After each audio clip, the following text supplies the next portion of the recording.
Hi guys! Today we're going to answer some of the frequently asked questions about the Cebu Pacific Superpass. So please stay tuned.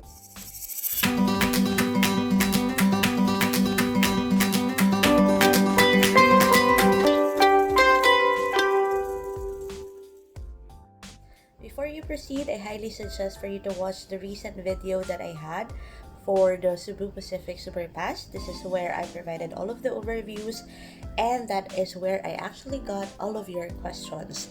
So link in the description below. Q&A time! So before I answer your questions, please don't forget to subscribe. Thank you! First question is, scam po ba ang Cebu Pacific Superpass? Answer is no, hindi siya scam. So if you watch my video, the recent one, we actually use it from the recent flight that we had to Siargao. So we used the one that is going from Siargao to Manila kasi we paid for a one-way ticket from Manila to Siargao. I'm going to show you our booking summary right after this one. So this is what we have redeemed during our July trip to Siargao. So I redeemed 2 vouchers. The other 2 items, our bank credit file, are more on Cebu Pack. I think that is more on settlement. Second question is, may babayaran pa ba after makabili ng Cebu Pacific Superpass voucher? Answer is yes, may babayaran pa po tayo. So once you redeem the voucher, it's just like buying a flight. So, if you can remember, dun sa booking summary, you will have the tax, you will also have the fuel surcharge, the passenger VAT, and all of those fees. So, yun, babayaran pa rin natin siya. In the fare breakdown, you will see those other fees. So, just like what you are booking a flight, fuel surcharge, passenger service charge, at lahat ng klase ng tax and administrative fee. Leads me to the third questions. Bakit may babayaran pa? Akala ko ba 99 pesos lang? Remember, the 99 pesos is the base fare. Base fare is the actual seat that you are paying for your flight. So, all of those tax, admin fees, surcharge, and everything, syempre hindi siya kasama.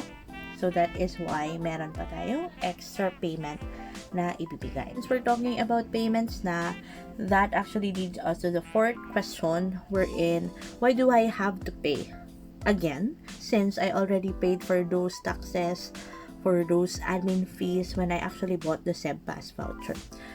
So the short answer to that is because those transactions are 2 separate transactions. So when you bought the voucher, the tax, the fees, and everything, that is for that transaction alone. So yung voucher mo na binili, of course, meron siyang tax. And then when you book a flight, eto naman, it's a separate tax, separate admin fees, and everything. And that goes alone with the flight that you are booking. Next question is, meron bang baggage allowance na kasama? The answer is no. Unfortunately, the voucher is only for the base fare, or is the seat that you are paying for your flights. But the good thing about this is once you have already booked the flight, you can just add a luggage allowance, same price when you are trying to book. Just go ahead and go to manage booking. You can also see the add-ons that we paid for baggage allowance since hindi siya kasama. Next question is, how many vouchers do I have to buy if for round trip ang aking flights? So remember, 1 voucher equals 1 flight. So if you wanted to have a round trip, so make sure na 2 vouchers ang bibilin nyo. So if barkada kayo and you are 4 in your group and you wanted to have a round trip, Manila to Siargao, Siargao to Manila, then you have to buy a total of 8 vouchers. So 2 vouchers for 1 person. Taray, di ba? May math tayo. Next question is, I bought 2 Cebu Pacific Pass and na-confirm lang is papunta. But yung pabalik kong flight, I don't know if na-push through ba. How to check if na-book pa talaga yung both flights? So, this question is more of the managing your profile. So, just sign in your profile and then manage your booking. So, all of the bookings that you have pending. As far as I know, kahit yung mga tapos na, you can actually check there. Now, this is a good question. So, pag nag-redeem po ba kami ng flight, meron po bang additional fee sa airport? So, hashtag fee sa airport. Ang keyword doon is fee sa airport. So, of course, your flight and the airport fees are different. So, you just have to make sure na yung pag nagbo-book kayo ng flight, pag wala naman dun yung terminal fees na kailangan in the booking summary, and then, meron palang terminal fee na kailangan sa airport, then you have to pay in the airport itself. Pero, I also tried before na meron ng mga flights na kasama yung terminal fees, pero that is more on out of the country flights. So, yun. Next question is, how do I actually use the voucher? So what you have to remember is the validity of the travel period. So that is only until September 13, 2022. And in order for you to redeem it is dapat yung flight date nyo is within the 30 days of your redemption date. For example, you're going to fly November 30. So you can actually redeem the voucher as early as October 31 or November 1.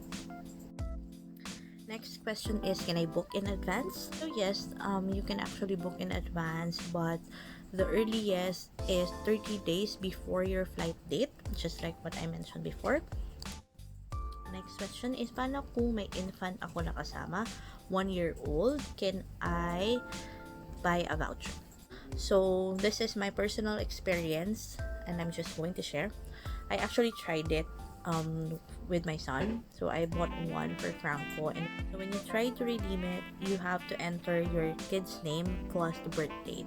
And yung pinaka-latest na birth date that is available is only 2009. But my son, since 1 year old, 2020 siya pinanganak, so I cannot really enter. What I did is I sent a message to Cebu Pacific, but they did not answer until now. Recommendation is, if ever that you can just add an infant during the managed booking phase, I think that would be much sure, kasi baka pag dinaya natin yung birth date, medyo magka-problema pa. But go ahead and try to check it with Cebu Pacific if ever na mag-answer sila sa inyo. Next question is, included po ba ang Siargao? So yes, all of the Philippines destination, as long as Cebu Pacific is catering to that location, then you're good. Next question is, if magre-redeem na ba, diretso book na? Yes, the answer is yes. So once you redeem it, dire-diretso na siya dun sa flight booking pages. Okay, so I think I pretty much covered everything. If ever that there are more, so you know where to find me. And please don't forget to like and subscribe. Thank you for watching.